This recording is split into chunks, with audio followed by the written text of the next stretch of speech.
Hello and welcome to Toastmasters Unplugged, podcasts and podiums. Tonight we're hearing a lot about podcasts and the podiums we use at Toastmasters as our platform. I have three wonderful guests lined up to talk to you. They are, in their own right, expert podcasters and wonderful people and Toastmasters to boot.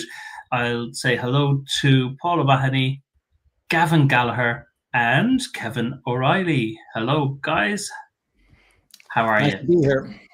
You're very welcome to Toastmasters Unplugged, where tonight we delve deep into the world of podcasts and podcasting from the perspective of us being Toastmasters. So that double niche is we're Toastmasters, but we're going to be talking about podcasting. All our podcasts are not necessarily Toastmastering related or speaking related, but some of them are. So just some short intros. Paul O'Mahony is a writer and a host with Irish Talkers podcast. Gavin Gallagher is host of Behind the Facade, Mental and Emotional Game in Real Estate. Let's hear more about that in a while. And Kevin O'Reilly is Division F Director and incoming Club Growth Director in District 71. And his new podcast is called My Worst Interview Ever, which I think is a wonderful title for a podcast. I have a musician friend, Eleanor McAvoy, who wrote a song, You'll Hear Better Songs Than This, which is kind of interesting when the DJ would put that on and announce what it's called. Because they might then go and say, yes, you will. Yes, I have. So maybe starting with Paul, tell us a bit about yourself and your entry into podcasting. Well, thank you very much, Brian, and welcome to everybody. I live in Cork, Ireland now. I'm from Limerick, spent some years in Dublin, went to the UK for 30 years and came to Cork in 2005. My first experience of using audio podcasting was 2007 on a platform called Audio Boo, which is actually where I met you, Brian. That's another story. But yes, I took it up in 2007. Audio Boo became Audio Boom. It was the go-to platform at the time for podcasting in its early years. It was about 3 or 4 years popular at that time. Tell us quickly, why podcasting? Good question. I was a writer before, and I decided that I would try using my voice. And 3,500 episodes later on Audio Boom, I got a bit of experience in. But that, I suppose, is why I got into it, as a bit of an experiment. I never acted on a stage, you see. It probably felt to me like a poor man's opportunity to use his voice on one type of stage.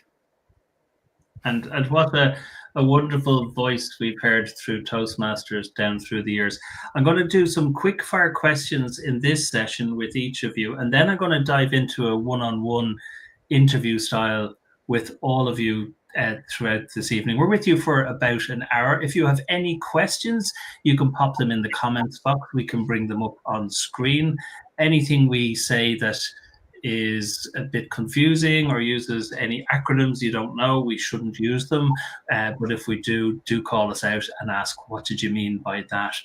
To Gavin, your journey into podcasting, how did it spark for you? My journey into podcasting was I did a course in the UK with a chap by the name of Daniel Priestley. And Daniel wrote a book called Key Person of Influence. And when I read this book on a holiday, I came away from it really, really enthusiastic about the whole process that he explains about how to position yourself inside of your industry as a key person. And so I met with Daniel, joined his program, and for about 9 months I was going. and they were talking about the different ways that you can create an audience and all of this. And so not long after I finished my course with Daniel, COVID commenced. And so I was sitting at home in the lockdown in April of 2020. And I can remember thinking to myself, there was two different thoughts. First of all, I must put some of this stuff that I learned from Daniel into practice.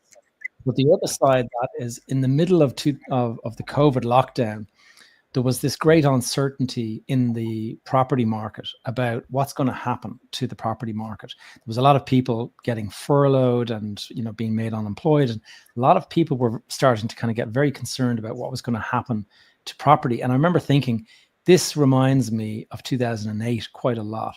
And I got very badly damaged financially in the 2008 crash. I ended up very, very negative equity, and took many years to get out of this hole that I had created for myself.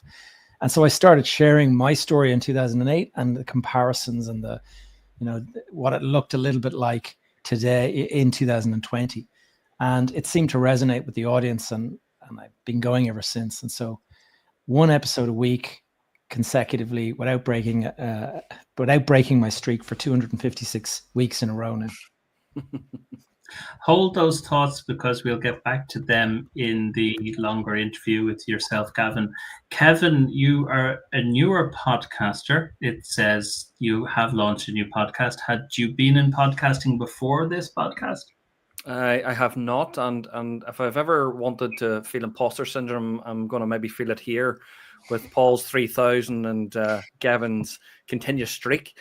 My podcasting history, shall we say, is quite short, but I have my first series launched. It is an eight episode series. I do have 30 other episodes in the bank, ready to be released slowly but surely. And the reason I did start it is very similar to what Gavin had mentioned about, you know, where do I position myself within my own industry, and where do I become a person of influence. The podcasting came through Toastmasters. It was part of one of the pathway journeys that I chose, and I thought, you know what, I know nothing about it. Let's have a go. And that's pretty much how I treat Toastmasters. It's an opportunity for me to learn something I never knew before, and to really push myself out of that comfort zone. That was my first pathway, presentation mastery at level 4, and I had that podcasting thing on it.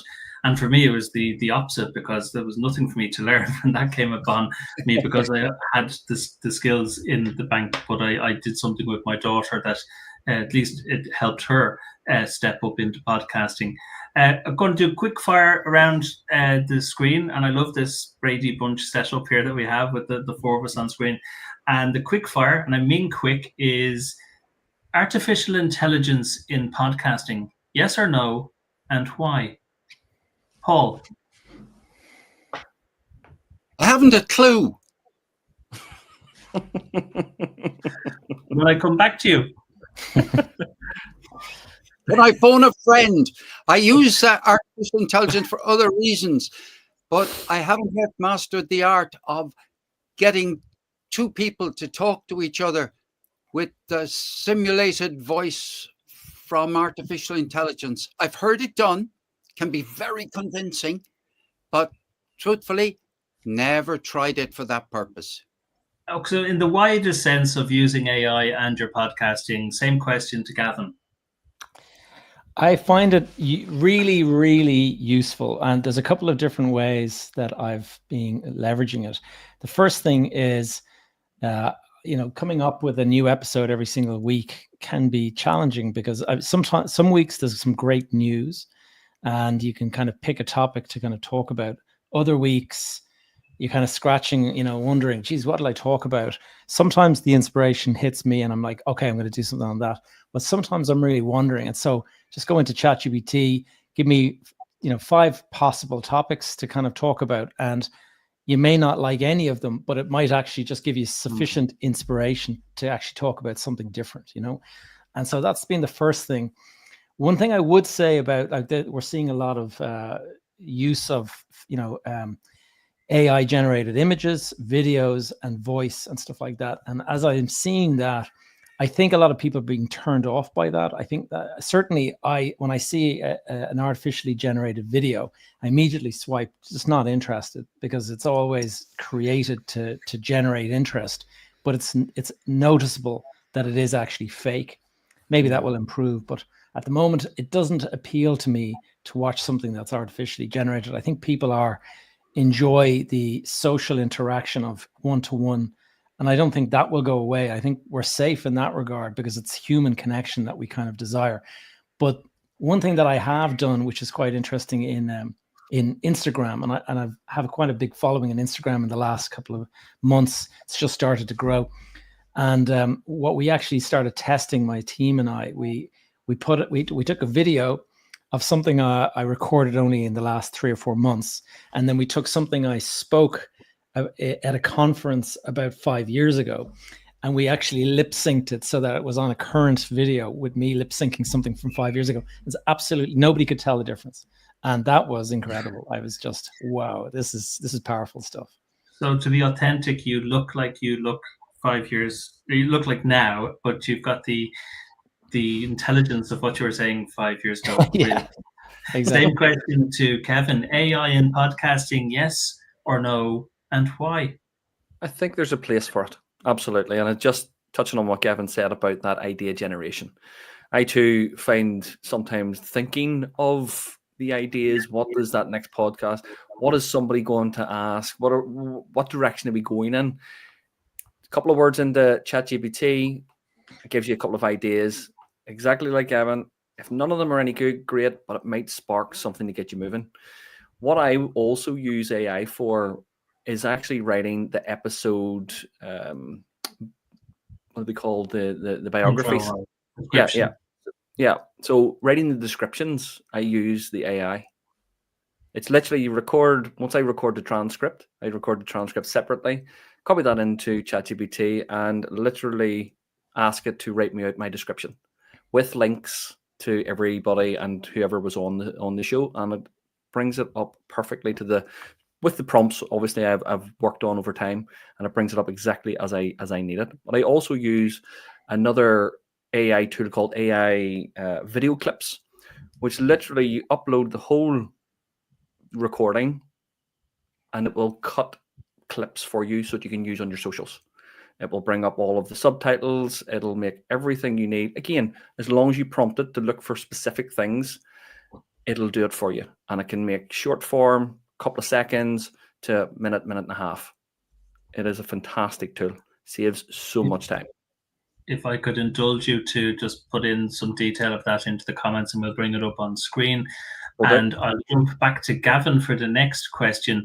And in the totality of your podcasting, is it presenter driven? Is it about you and what you need to say and want to say, or is it about what the audience and the analytics is asking you to present? So does it come from you in the first instance, or is it an audience driven experience? I think in my experience, it's been a combination of the two. I started with just, I'm going to talk about this because it feels familiar. And then after maybe 10 episodes, actually it was my 15th episode, I brought a guest on for the first time. And so I interviewed somebody, and it was interesting doing that, because for the first time I didn't have to really do a huge amount of work. Normally, you script out what you're going to talk about, and you create the headings and the various points that you're going to cover. So there's a fair bit of work goes into prep before I hit record. But then with this interview, all I had to do was have a conversation with a person, and he brings all the value. So that was interesting. And then I noticed that I started asking people, if you have any comments, or, please leave a comment of any topics or questions you have. And that would start to filter in. And then I would go away and I would sort of think, okay, that's a good one. I'm going to do a whole episode on that. Thank you very much for that. And I'm just going to do another quick fire for Paul. Does your Toastmastering help you in your podcasting? So does one help the other in either direction? Oh, the podcasting has helped my impromptu speaking enormously.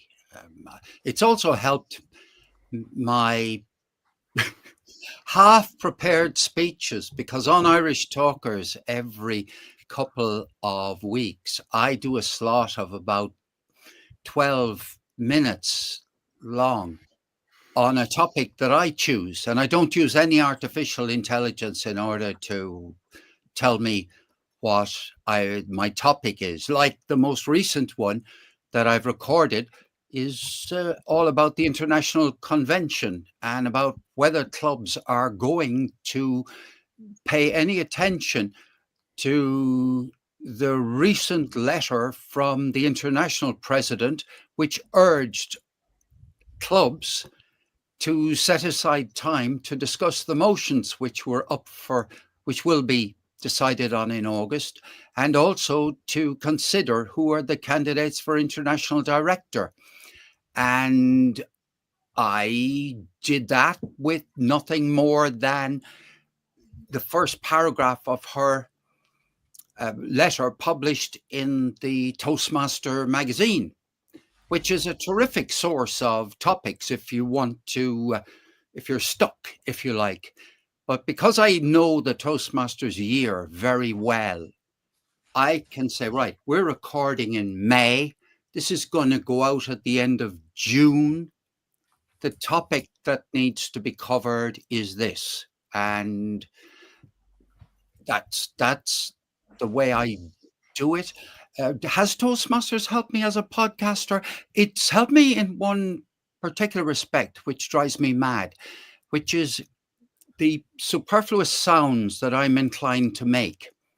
The unnecessary ands and and now and sounds like that, which as an editor of the sound, I systematically go around cutting out, because apart from the fact that I don't want myself to sound so boring as I can sound if I have lots of ums and ahs, but I also don't want guests on Irish Talkers to be embarrassed themselves by how frequently they use those sounds. And I can tell you, some of the best speakers in the world, when you have them on a podcast, if you were to put that out, you damage their reputation. That is a really, if I had thought of asking that as a question, that is really interesting. Is kind of, I think we're, over the ethical issue of cleaning that stuff, but to discuss it, maybe we'll come back to it at the very end. I think it's really interesting. I think we'd all do it, but are we on solid ground doing it? So let's come back to that maybe later. And this is the last quick fire question before we all answer the question on screen is for Kevin, and it's who in podcasting inspires you? Well, Kevin inspires me a little bit, as does Paul. But the diary of a CEO, it's just a very simple formula that he uses, and it just works.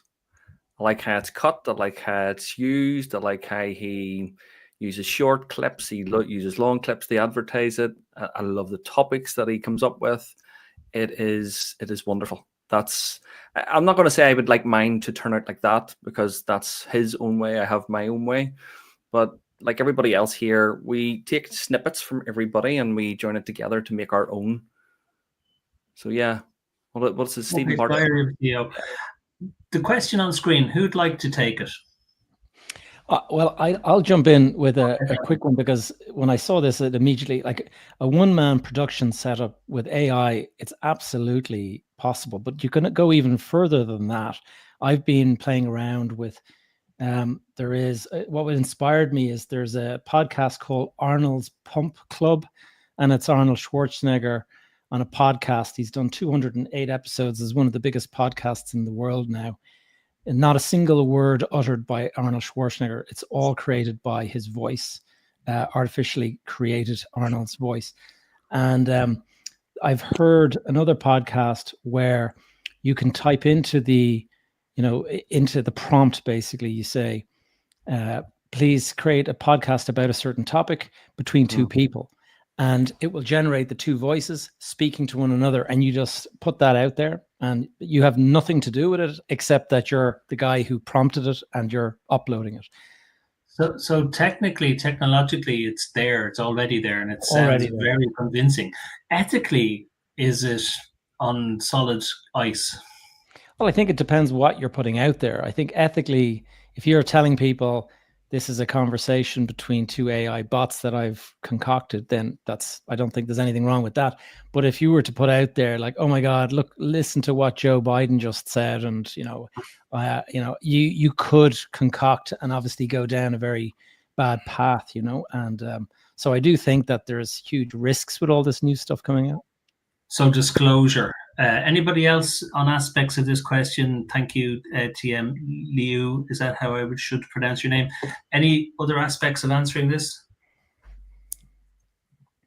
Okay, thank you for that. What I'm going to do now is break it down into one-on-one interviews. And if it's okay with the lads, we will go in order of Paul, Gavin, Kevin. And I'm coming in from maybe eras of entry into podcasting. So that's the order, but equal time for all. And you're on the clock starting now with Paul.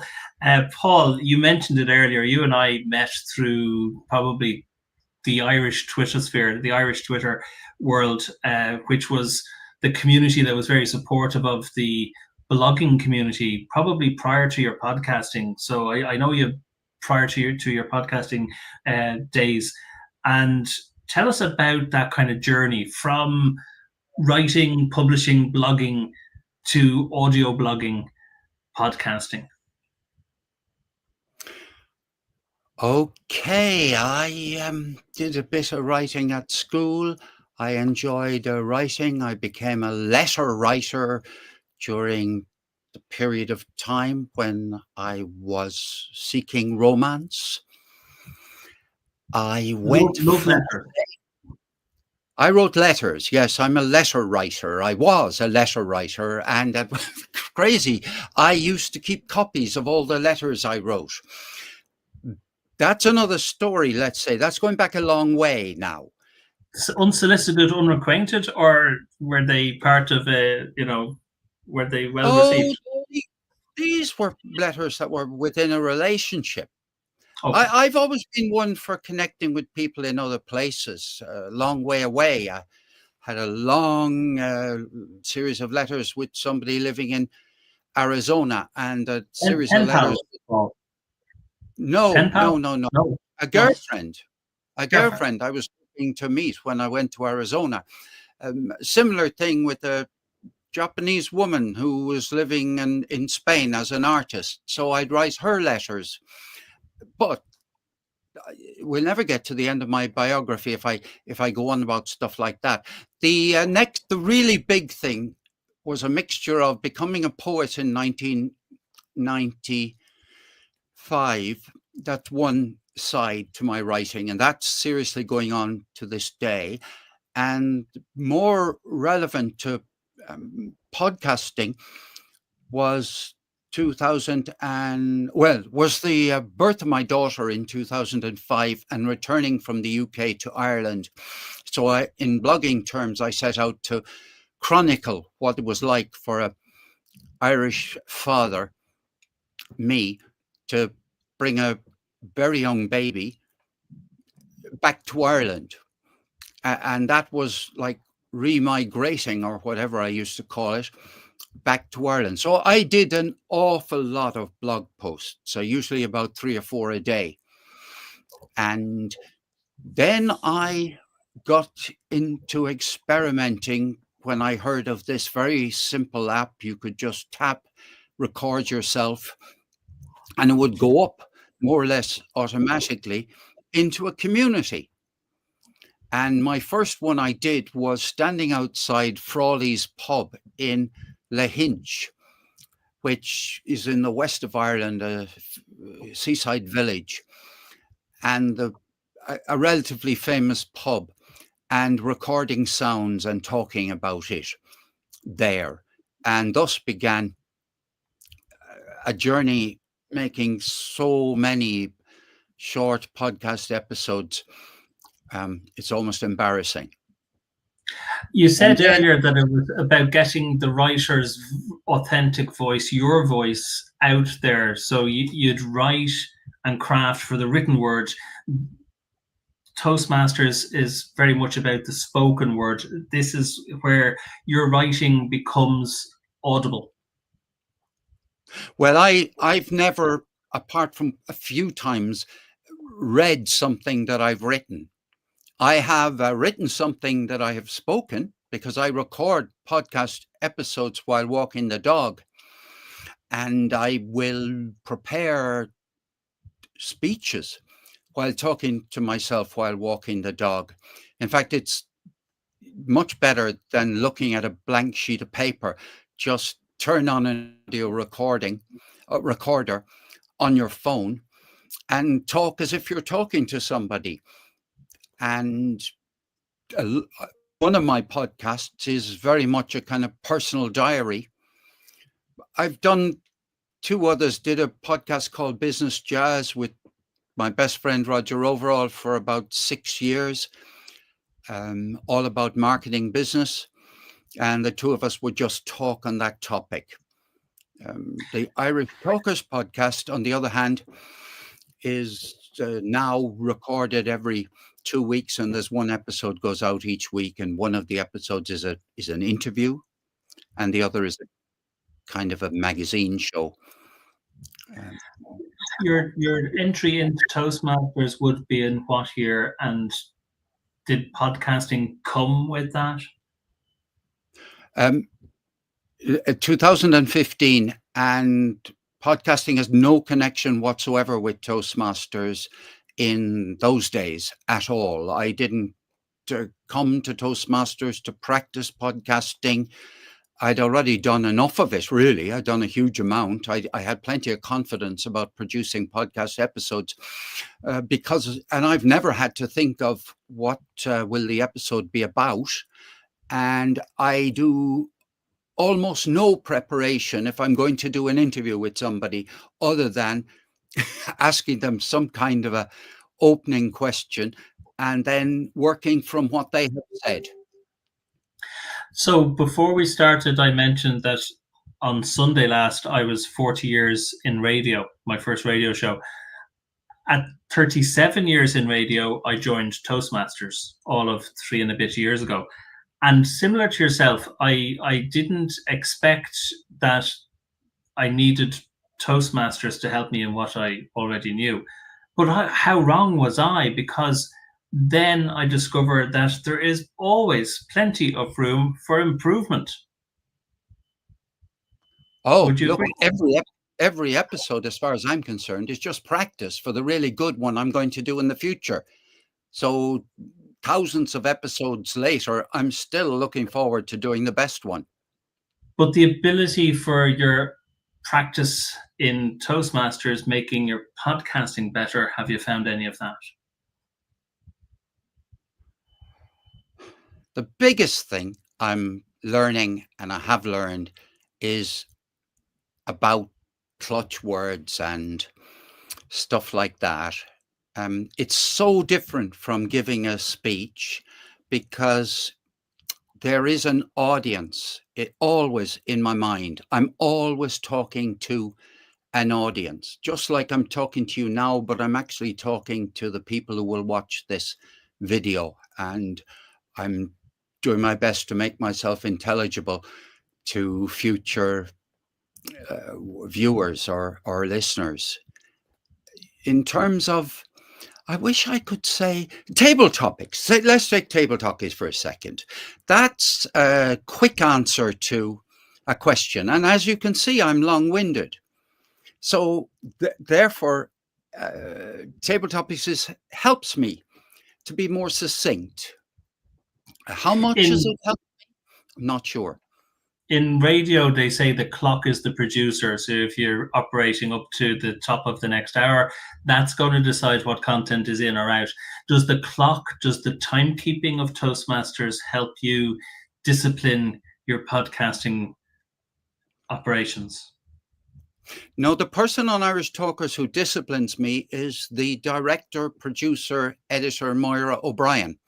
And we do it on Zoom, and we don't show the video. And she will do things like wave at me and say, finish and all these kind of things. That's now we haven't had to produce a 1 hour episode which ends on the hour or even a half hour. And I haven't ever done one of those, although it would be a good challenge to do that. I'd love to have a radio show, Brian. Love it. But just in the more, maybe to keep you succinct and edited in the delivery, in the first instance, does the clock, the timekeeping of Toastmasters help you in the delivery? Does it make the more verbose, Paul, more edited? It should, although in my writing over the years, I greatly value short sentences. And short sentences are very powerful, especially when you're podcasting.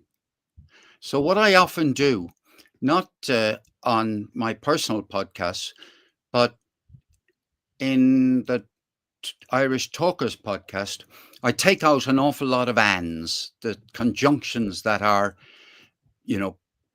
awful and weaken what you're saying.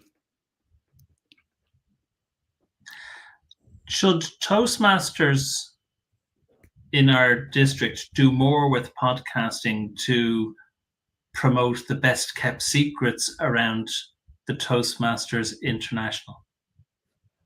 Yes. And How? it's interesting there.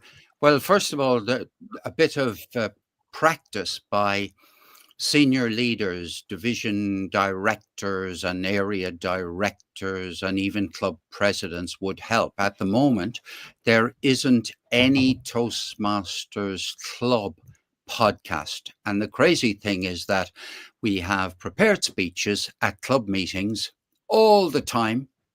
We have topics at club meetings all the time. It is ever so simple to record these, even just the audio version of it, and produce episodes. You would need to produce them from a club, for sake of argument, at a certain frequency, same time, regularly. There is one club in the UK that I helped to start a podcast. It's called the Shilling Speakers Podcast. It's called. They're pretty big. Pardon? They're on the large side of membership in their club. They're not insignificant, but I mean they're quite large. Oh yeah. They have a good membership, but they have been keeping up a podcast. It must be 3 or 4 years in now.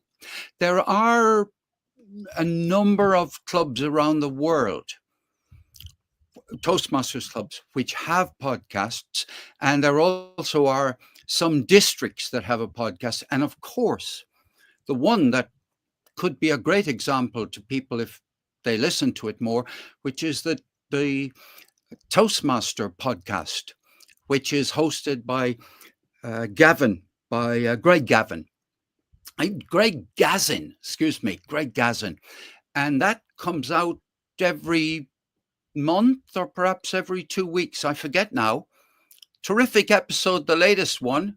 Great episode where he's interviewing a person who works at Harvard, who will have a magazine article soon about the topic of talking.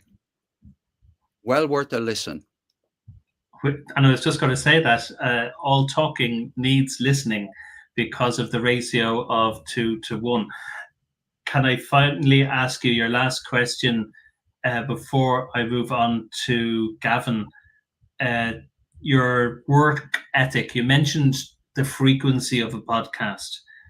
How do you apply the discipline that you might learn through Toastmasters? And I'm throwing you opportunities to pick up Toastmasters for what you can learn from it. The discipline, the work ethic to publishing podcasts, and maybe that comes from your writing. But what, in a brief word, what is your work ethic? Well, the first thing you promise when you apply to join Toastmasters International and your local club is you promise to attend club meetings regularly. So that's the first element of the Toastmasters promise.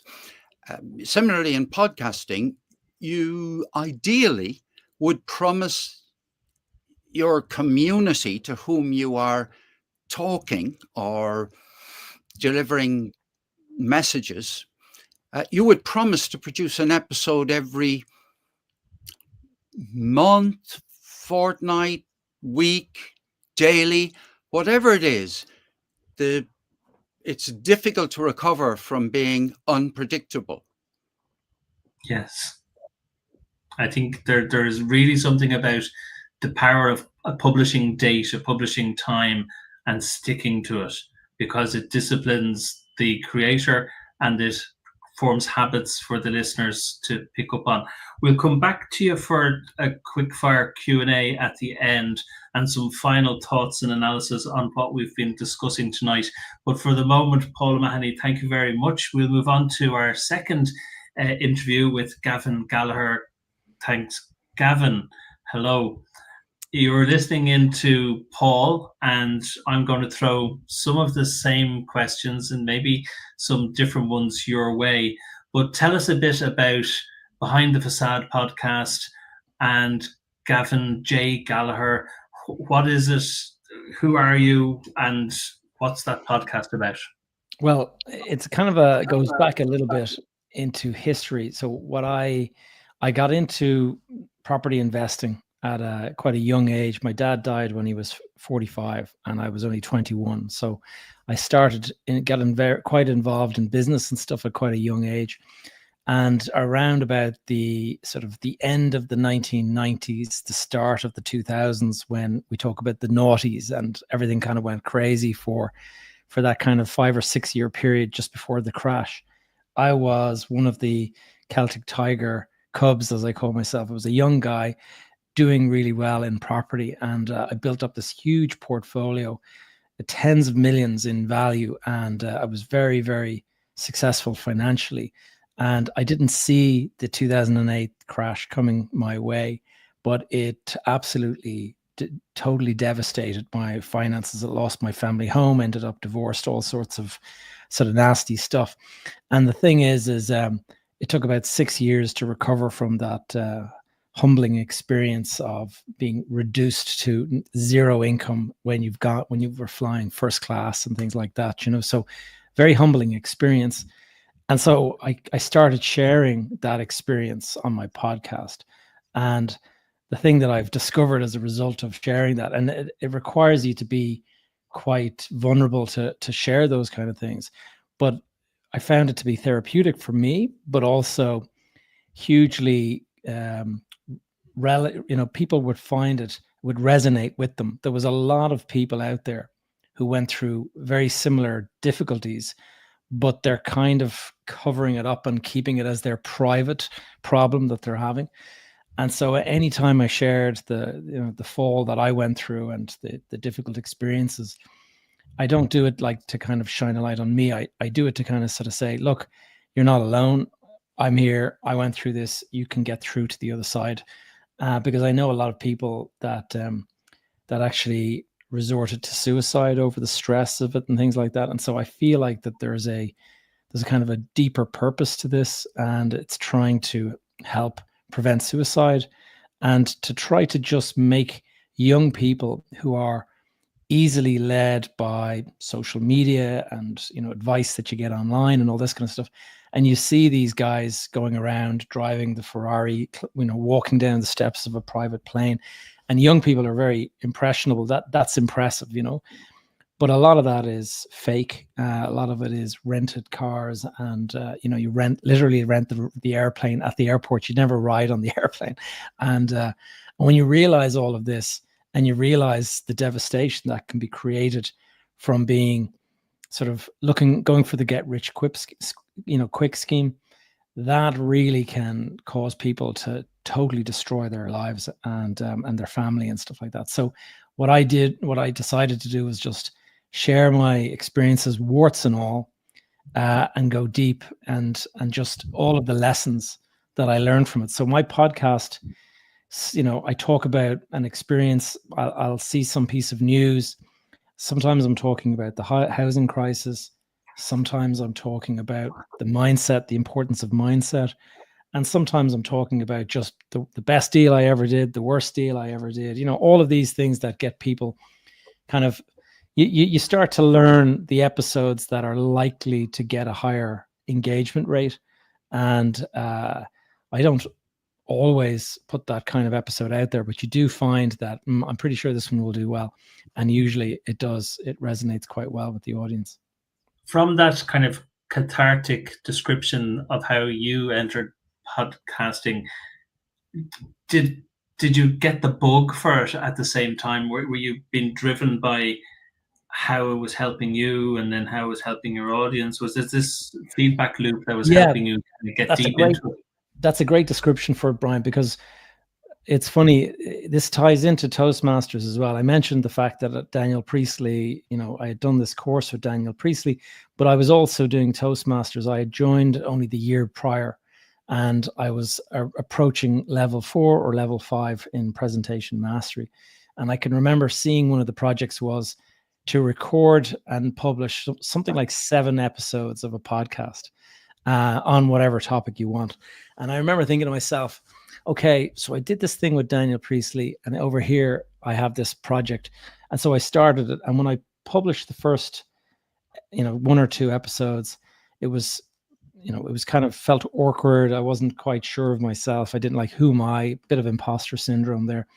And then the 4th and the 5th became a little bit easier, but I think it was the 7th when I got this message, and it was a guy just saying like, wow, this has really helped me. Gavin, thank you so much for putting that episode out. He had actually stopped a transaction that he was going through with on the back of me explaining like what happened to me.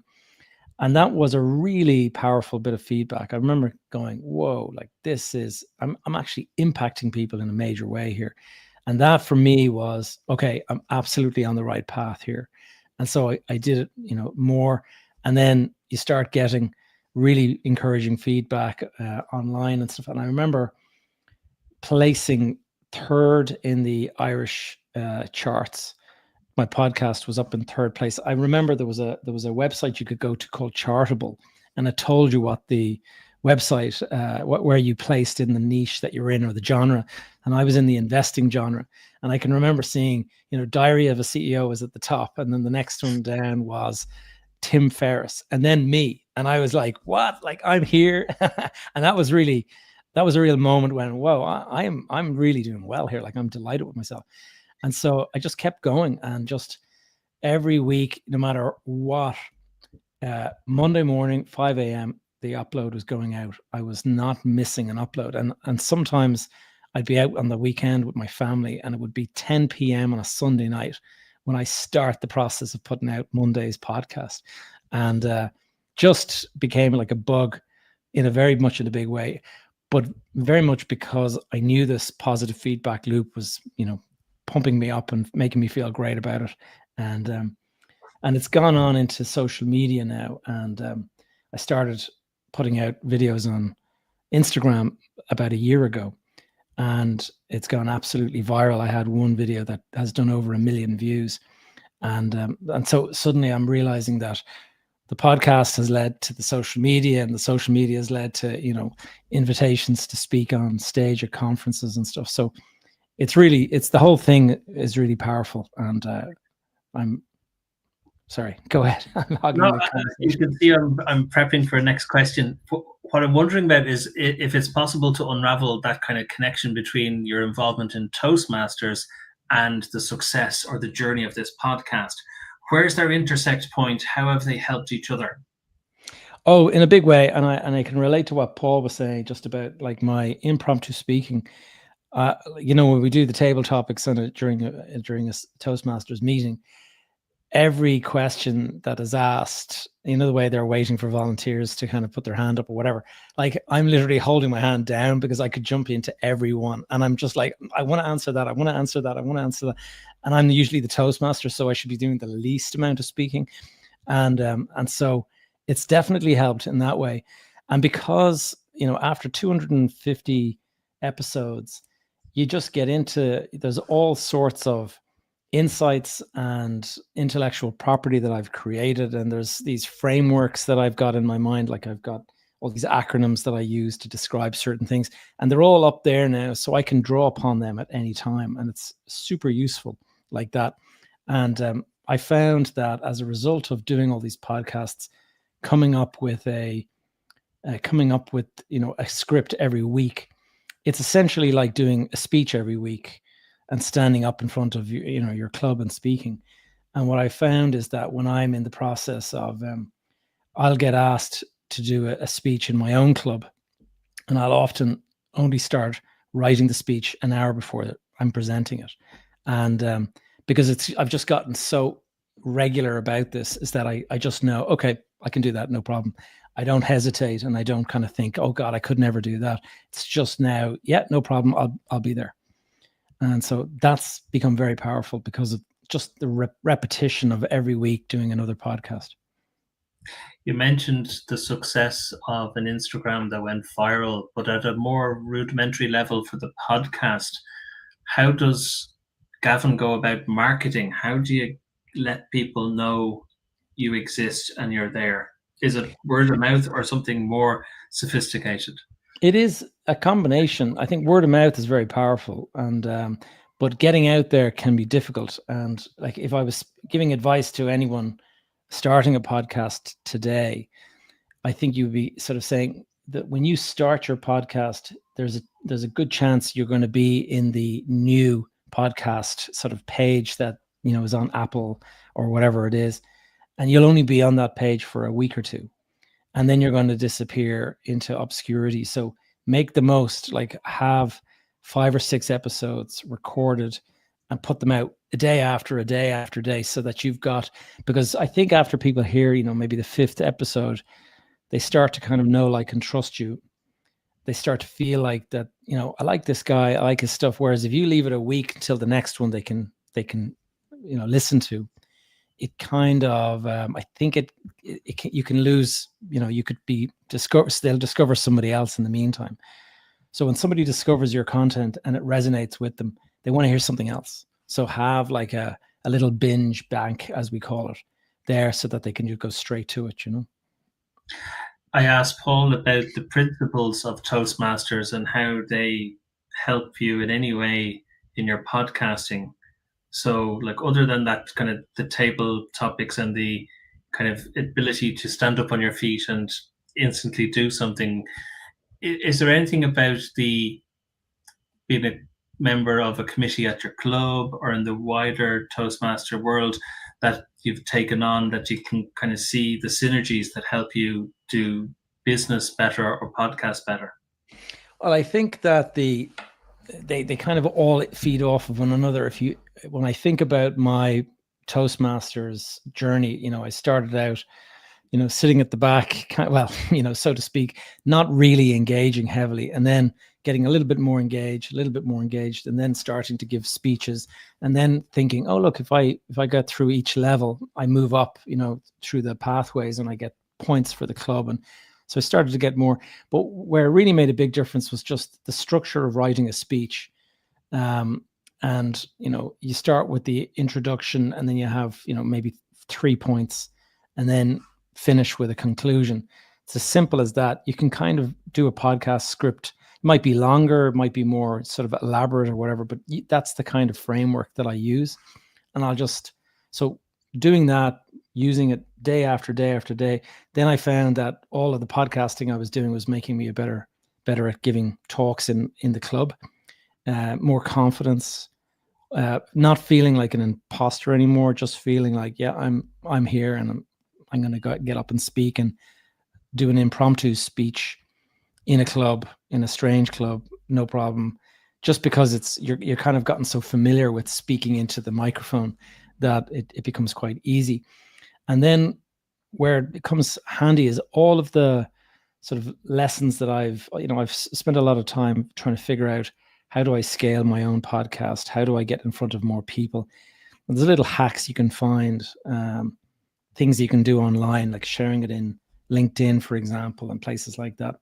And and I've got my podcast is actually uploaded to YouTube every week in the video format and audio only format.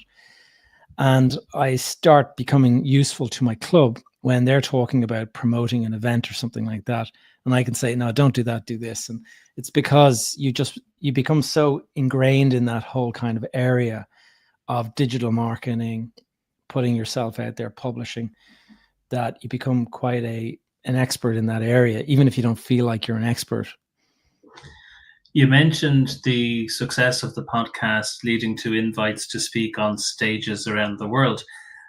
Surely then the Toastmaster experience leads to you being much better able to step up those couple of short steps onto the stage and perform. How has that been for you? Yeah, it's funny because I had done plenty of speeches in my club when I was first invited to speak on stage, and it was on a stage in London. I was asked to do a keynote at a commercial property summit, and this was back in 2020. So it was actually just around the time of my first podcast. And I remember thinking, this is no problem. I've done this 100 times. Like, I'll just stand up on the stage and I'll start speaking. But there was about 250 people in the room. And I can remember standing up for the first time in a kind of a big stage and starting to speak and feeling a little nervous, but I felt okay. But what happened to me was my mouth went completely dry, and I'd never experienced that before, where I could almost not swallow. It was so dry. And I remember realizing, now I know why all these guys bring a bottle of water up to the lectern, because whatever it is about standing on a stage in front of a lot, I think that maybe the body's nervous reaction is that it just, all of your mouth goes completely dry. So that was an experience. There's a good bit of advice in there. I'm going to pose a question and have you think about it, and I'm going to take you back at the end to answer it. So I want to know about your tech setup, and we'll come back to you on that.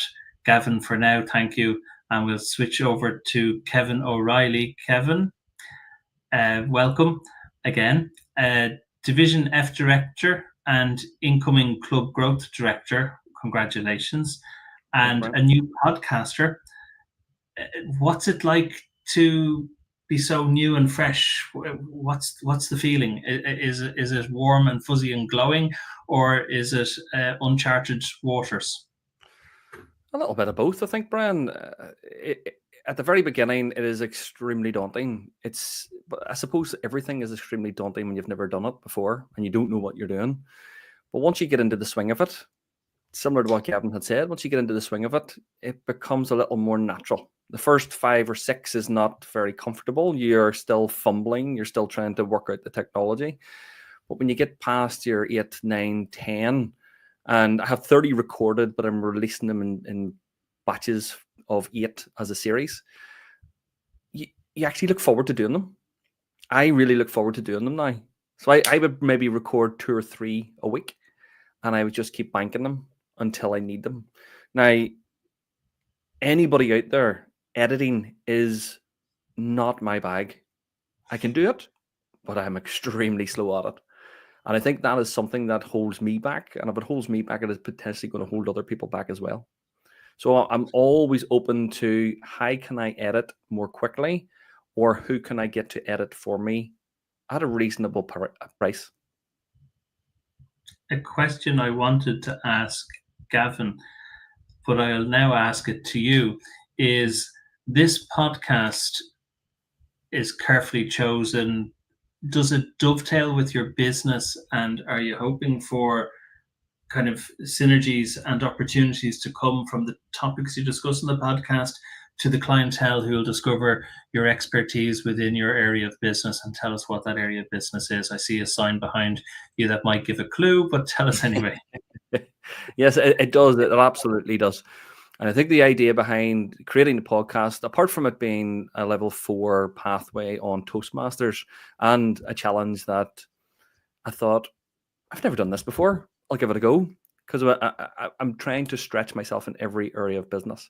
And after having a conversation with a friend and mentor of mine, he suggested, why don't you do it? Why don't you? Hey, I think he has, similar to Gavin, nearly 200, 250 episodes. It's called Fire in the Belly.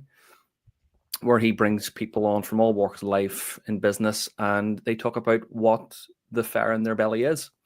And it doesn't matter if it's from crocheting to running 5 marathons in a week, whatever the fire in the belly is. And it's absolutely fantastic. I would recommend it and give it a listen.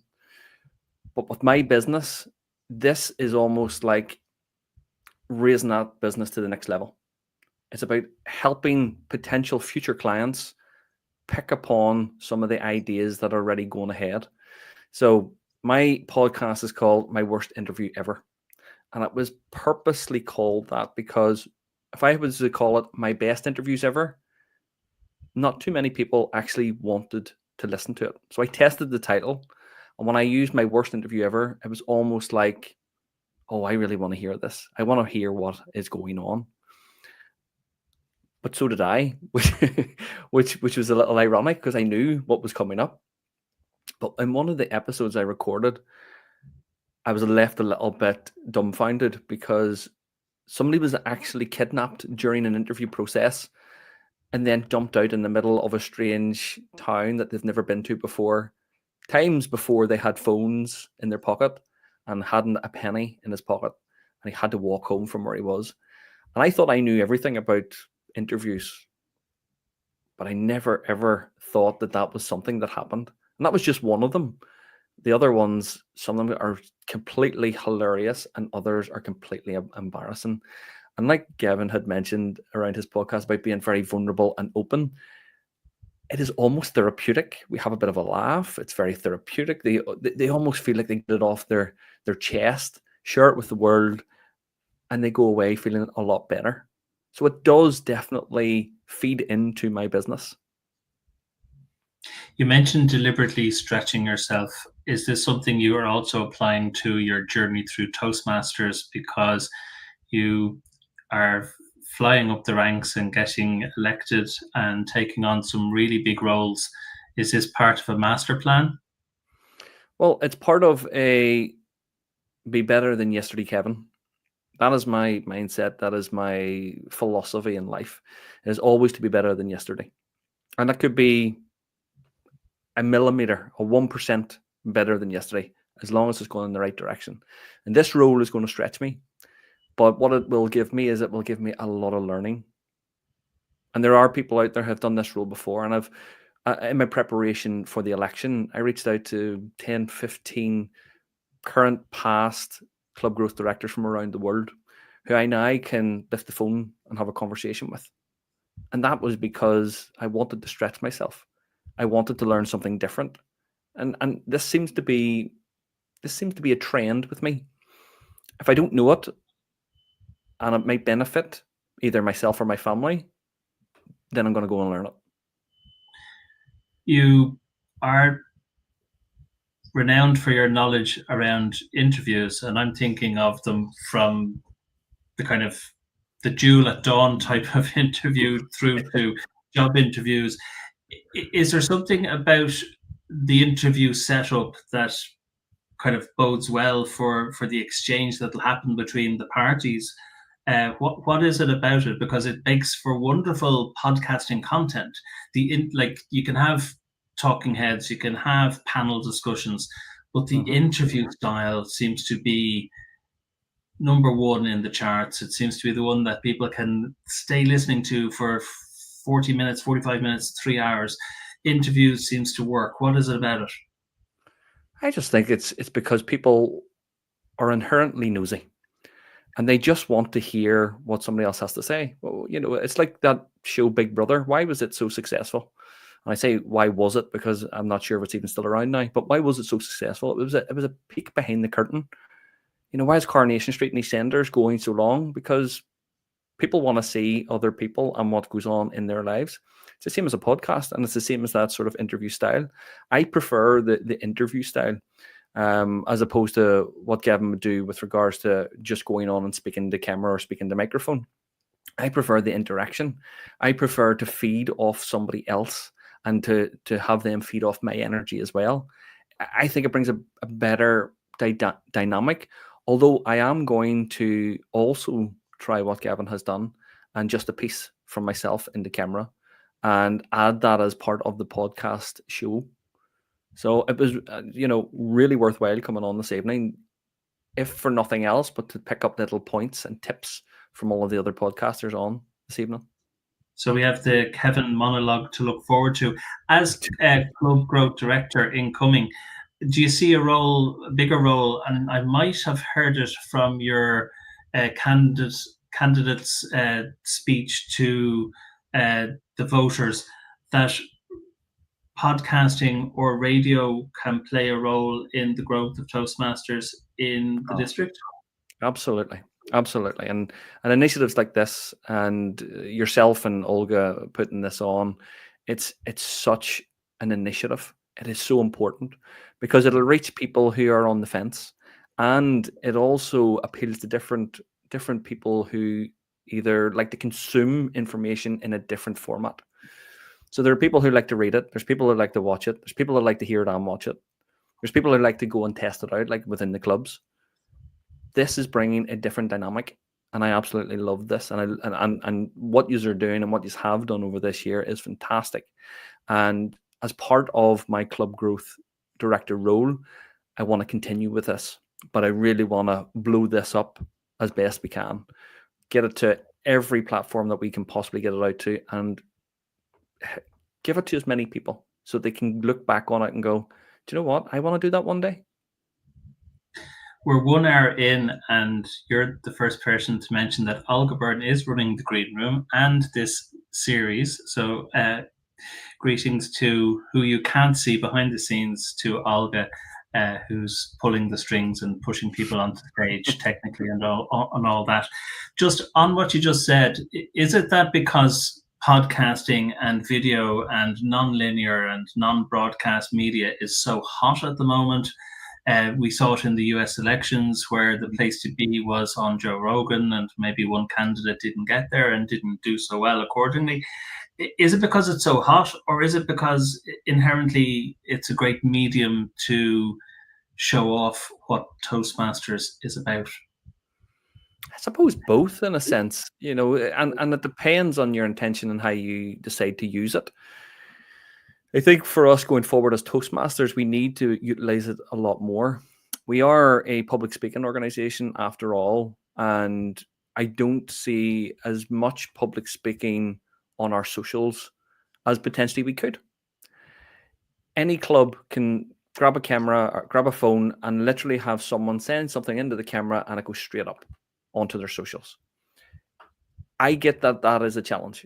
I was one of those people that if you stuck a camera in my face and said, Kevin, can you say a couple of words into about the meeting tonight? And I've been like, absolutely not. No. But I am a convert. And I don't know if that's because of business. I don't know if that's because of Toastmasters. I don't know if it's because of Toastmasters and business. Probably both. Toastmasters has helped me gain that confidence and also give me those opportunities to fail forward. And that's what Toastmasters brings for me. I have only been in Toastmasters since late 2019. And like Gavin, sat at the back of the virtual room online, when in person, sat at the back of the actual room. And then within 6 months, just thought, do you know what? I'm here. Why not? Let's give this a go. Because it was something that was holding me back. It was something that absolutely petrified me. And just to, again, touch on Gavin, I'm sorry for picking on you, Gavin, but just to touch on what Gavin had said about that dry mouth, you're right in thinking that's actually a prehistoric nervous system response, because what happens is if we get into fight or flight, our mouth doesn't need saliva because we won't be eating anything, and that's what a saliva is for. So it dries up the mouth so you can run away quickly. It moves bits of the body to where it needs to be. It moves the energy, it moves to the legs, to the lungs, to the heart, so you can run away as quickly as possible. So that's why the mouth dries up. Whenever we get that nervousness or afraid, that's your first sign. One of the other signs is sweaty palms. So if you've got some sweaty palms, yeah. My suggestion as a speaker, keep a hanky in your pocket so that you can squeeze it just before you get up. That'll keep the hands dry, because what happens when you walk up on the stage normally, there's a handshake. Whether you're in Toastmasters or at a conference or at a business business networking event, there's always a handshake. So keep a tissue in your right pocket so you can give it a squeeze. And I recommend this even for my clients who we're prepping for interviews. Keep it in your right pocket, because 9 times out of 10 you'll be shaking the right hand. Good tip. Good tip. Final question before we go back to the four of us on screen, and it comes from what we've just discussed there. That are we missing a trick to not put cameras in Toastmaster clubs at podiums? So I'm from a hybrid club, and we have a multi-angle camera on, and it aids us to do the hybrid aspect so that people abroad can be at our club meeting. But for the world we live in, with YouTube and broadcast yourself taglines and the ever presence of video and social, that the stage we need to be on is not necessarily 2 foot off the floor in some hotel, but it is the stage that is looking down the barrel of a lens and being good and authentic. Is this something you're looking at, like in business or for club growth?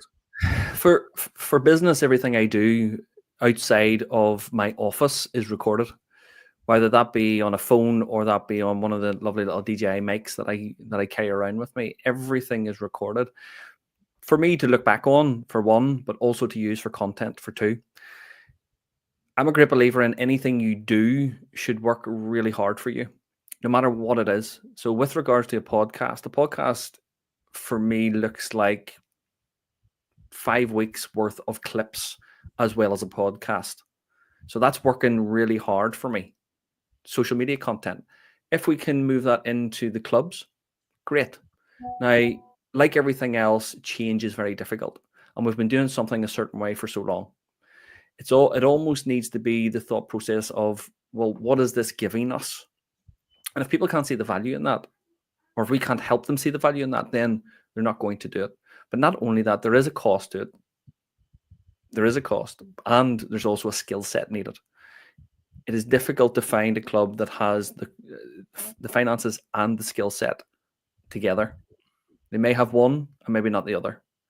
But it would be great if we could get a camera just sitting at the back of the room and maybe just live streaming the whole Toastmaster event, but maybe not with regards to the interaction. I know when I was a speaker, I would have loved someone to record my first speech and would have hated it at the very same time. But to look back on now, I would have loved it. After Sunday, when I was 40 years in radio, and knowing that I have that recording from 40 years ago, while I'm not willing to jump to listen to it again, it's great to know that it's there for ever and for archiving purposes.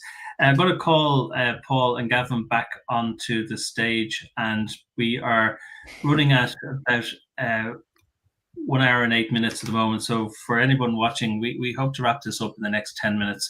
And thank you for your forbearance and staying with us. Guys, podcasting, it's been on the go just around 21 years, and it is forever hitting those numbers. It refuses to spike when the media interest in it spikes. It just keeps growing at a very steady growth rate all along. It's going to happen. It's going to be huge because of what we've seen in video, and I think of podcasting very much in the audio space, but it mixes with the video as well. For the future, where do you guys see this going? What's possible out there? And I kind of ask it so that we can inspire people to jump on board and try it themselves. What's the possibilities that are around the corner that you might see? The situation is that we have available to us at negligible cost the ability to produce a newspaper, the ability to produce a radio station, and the ability to produce a television program. These are incredible abilities which were never available to, well, I'll use a glib phrase, previous generations. Extraordinary ability. On top of that, generally speaking, educational ability is going up.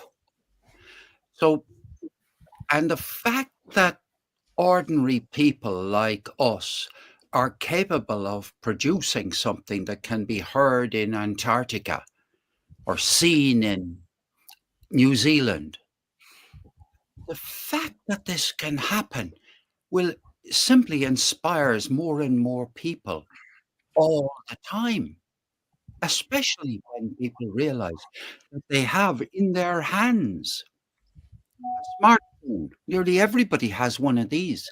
You can produce a podcast on one of these. You can produce a television program on one of these.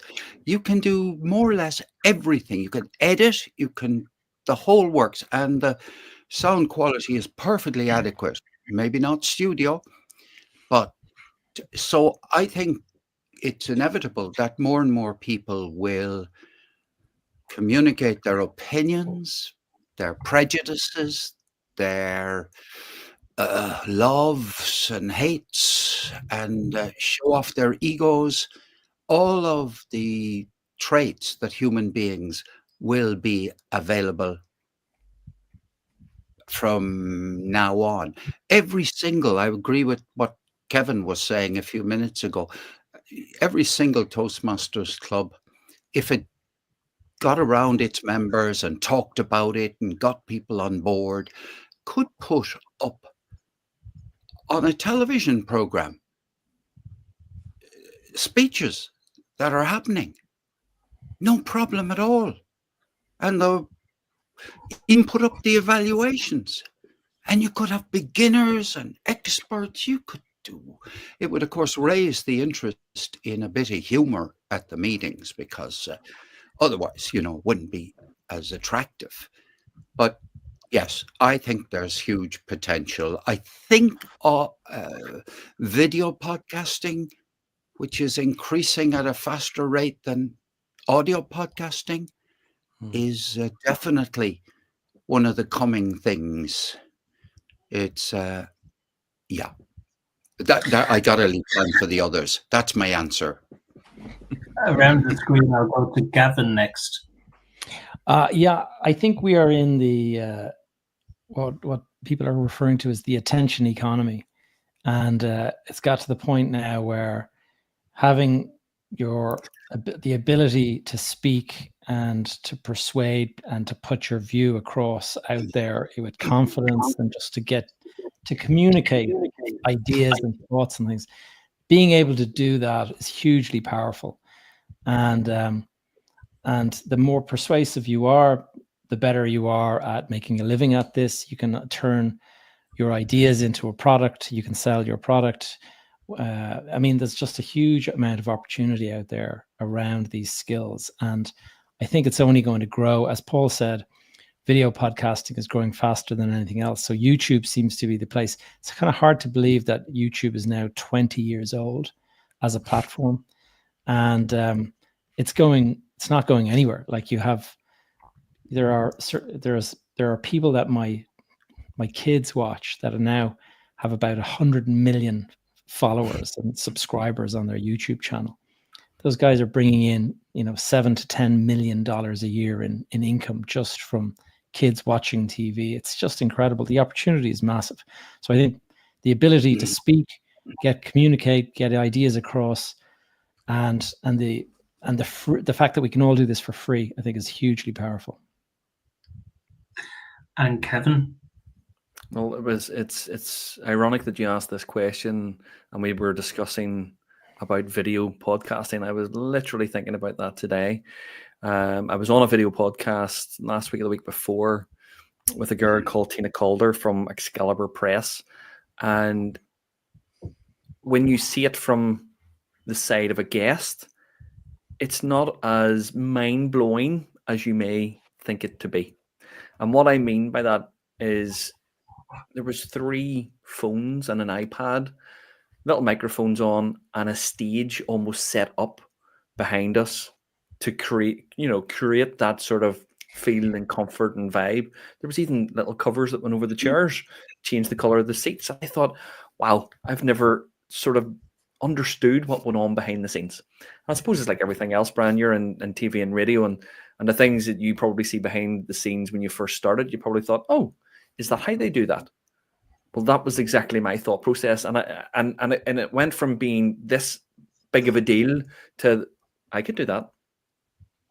I can do that. So the thought process has been, and lucky for me, and not lucky for my son, he's doing a cinematography course in college, and he's into his second year. So they have to do lots of editing, lots of recording, filming, and I'm thinking, oh, son, I can't wait to utilize your talents and skills and give you lots of experience that you'll need for your course. So you found your editor. I have, I think so. So. You grew an editor, and you're good growth, so you're good at growing things. Brilliant. I did ask Gavin a question earlier, and it was to come back to us about your tech. So can you describe, Gavin, your tech setup? Like, people might think this takes van loads of equipment. How simple is it? Paul's it's pretty simple. You can set it up with on a shoestring budget. I know somebody that had a very popular podcast, and I think the first 25 episodes were recorded onto the voice note on his phone. And so, I think a lot of people will often use that as an excuse not to go and start. It's like, oh, I have to buy a better camera before I couldn't possibly upload to YouTube with my phone. And it just becomes this obstacle to kind of getting started. And I think the old saying, use what you've got, start where you are, and just get on with it, kind of, to use the term. But my tech stack is I use this one here for online stuff is a Shure microphone. I have the Rode podcast mics that I plug into this device here, and that just gives a good quality. It means I can plug 4 mics in and I can have an interview, and I record onto a camera, upload. I mix everything in my Final Cut Pro on my MacBook, and then when I'm doing interviews now, similar to StreamYard, which we're on, I use a thing called Riverside, and it's where you record to the person's computer. So you don't have things like where the Zoom call, gets glitchy in the middle of a bad signal or something. It's because it's recording to each person's computer. Then it downloads from that person, so you get the whole thing uninterrupted, high quality camera and audio, and that's it. I keep it pretty simple. It's really the consistency, I think, is the big thing. It's not the tech that's important. It's the consistency of just doing it every single week and just not letting any excuses get in the way, because once you miss one, it becomes easier to miss another. Brian, just chip in one thing. The founder of Toastmasters, Ralph C. Smedley, said a very good thing once in one of his letters that he wrote. He said Toastmasters Club should be a laboratory where you can experiment. Now, there is no better place that I know of anyway where somebody can get their act together in terms of, I want to do some podcasting. Because you can record an episode in the path, the educational project. You can make a short speech and play the result, and you can put it up on the internet. Nobody other than your club members needs to hear it. You can get evaluated, have your episodes evaluated at your club. You can do all that as preparation for going public. So I couldn't fly the flag too gloriously for anything more than the Toastmasters International Project to be found in Pathways, our education program. I'm without a timekeeper tonight, so I'm doing my own timekeeping and suffering. But let's wrap with 2 last questions. So I want you to think about a final tip on podcasting that you might give our viewers out on LinkedIn and YouTube today. But also, before we finish, and I did ask you to look into this earlier, we are 4 white male people on the screen, and we are very diverse across this series of Toastmasters Unplugged, but not very diverse in vision tonight. So I asked you to maybe think of some luminaries or people of interest or people that you follow or subscribe to that are women in podcasting that we could give a shout out to. And maybe I'll kick off and then we can go around the screen from Kevin to Gavin to Paul. And it's just one of my favorite podcasts for the last 2 years is The Trawl with Marina Purkis and Gemma Forte. It's UK politics because I love any politics, but their strapline is that they follow things on social media so we don't have to, like being on X and things like that. And they digestify what happens in politics and put it into a podcast in a kind of way of it says in the papers, is on the radio every morning. It says in the podosphere or even in the broader social media world. What are people saying and lampooning and cartooning of what's going on in politics? I just love it. The Trawl is that's what it is. So I said I'd go to Kevin next, I think. Yeah, thanks, Brian. Well, for me, the one person that I really enjoy actually being on her podcast and listening to her is Tina Calder. I mentioned her earlier, from Excalibur Press. She is neurodiverse. She runs her own marketing company, and she has ADHD. And she is that Belfast 247. Does she do that? She does. And she's a massive, massive champion of ADHD, and especially in women, because it's very underrepresented and it's not widely known what the differences are between males and females. Just listening to what comes out of her mouth, it could be anything, and it is fantastic. But actually being on the show, seeing how it's all set up, understanding the amount of preparation that goes into it, and what she has to sit and do is amazing. She brings on business owners from all walks of life, and they just have a general conversation. But the stuff that comes out is fantastic. We could be talking about what kind of dogs do we have, and the next thing we're talking about, what is the best marketing tool that we can be using? What is the direction of business? What do we see on the news? She's absolutely fantastic. I would check her out as and when you can. And is it Tina Caldwell, or is it she got a title for the podcast? No, I just think it's Tina Calder. Excalibur Press. Yeah, Calder. And Gavin. Well, the first person that popped into my mind was the first person to bring me onto her show, and that is Carol Tallon.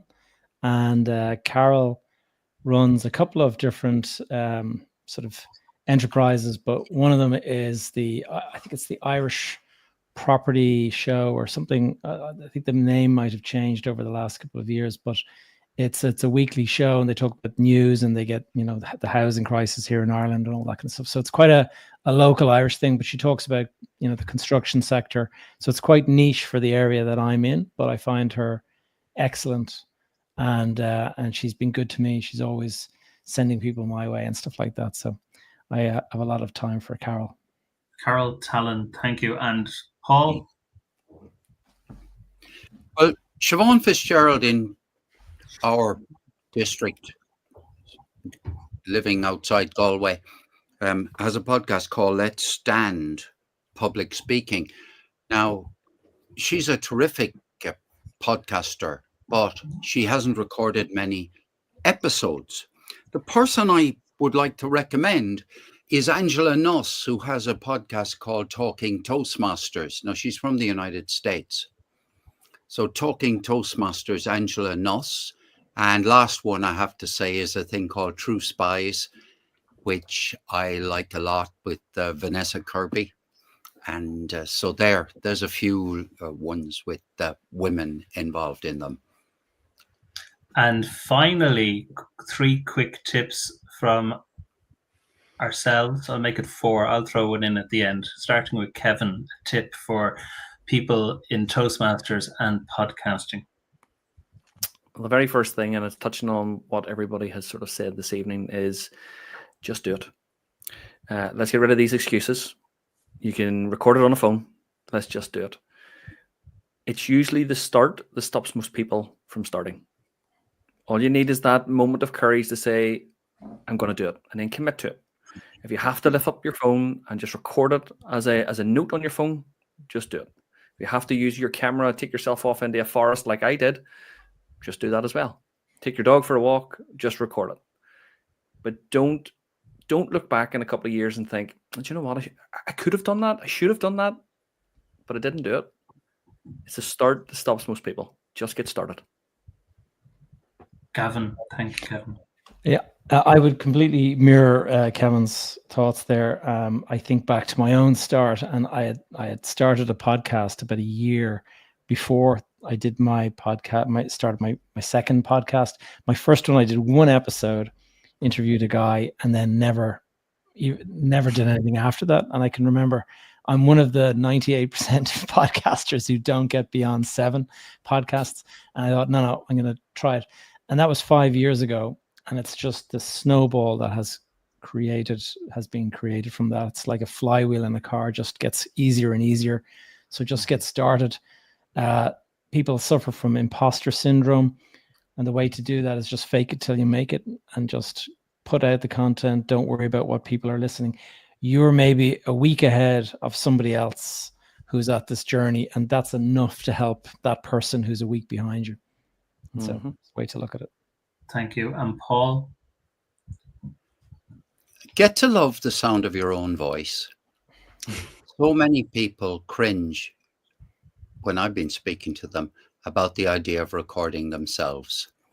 And that's something you have to get through. You'll never be a podcaster or never move forward in this area unless you get over the fact that you don't hear yourself recorded the same way as you hear yourself when you're speaking. So love your own voice, practice with it, and well, after that, you're ready. Brilliant. And my tip is, when you do start, don't accuse the platforms of hiding away your podcast and not giving you free discoverability and the position 10 on the top 100 podcasts next week. Bring your podcast, bring your audio content to your audience where they are already assembled. So where are they? Find them and bring it to them. That might even be offline, but that I'll stop on that. And way over time, heading for 1 hour 28, with thanks to Olga in the green room, who has been pushing all the buttons and keeping us looking well focused and everything tonight. Brian, can I cut across just ever so slightly? Can we bring Olga on? Can Olga bring Olga on? Then we'll know the answer. Does she want to be on? Hello. Olga is on. Hi, Olga. Good evening, gentlemen. That was an amazing, thought-provoking evening, which is what Toastmasters Unplugged is all about. Olga, you're doing a fantastic job. Brian, you're doing a fantastic job. I just wanted to publicly thank you for doing this for the last year and for agreeing to continue to do this in the new Toastmaster year ahead. Really appreciate it. Really excited for what this is going to bring. Thank you very much. Yeah, I'm very excited. Lots of ideas, and you guys talking tonight has sparked additional ideas. So thank you. I'm going to take myself off the stage so Brian can finish off. Thank you. Thank you very much. Thanks, gentlemen, for your contributions tonight. People should look up your respective podcasts. My worst interview ever, Behind the Facade and Irish Talkers. I don't really have one to push myself, but if you look up radio.ie, you can find out more about my radio interests. And thank you for your time tonight. And we'll be definitely checking out a lot of the tips and names that have been exchanged here this evening. To everyone who's followed us online, thank you for tuning in. Toastmasters Unplugged returns monthly, and we've got some great things lined up, including some champions. And into July, we will be here. And as Kevin has said, Olga has committed to keeping it running into another 12 months. So that's lots to look forward to there. With that, thank you, and very good evening or good morning, whatever time you're listening to us, because we can say that in podcasting because it's listening on demand at your own time. Take care, and that's it for Toastmasters Unplugged. Cue the music.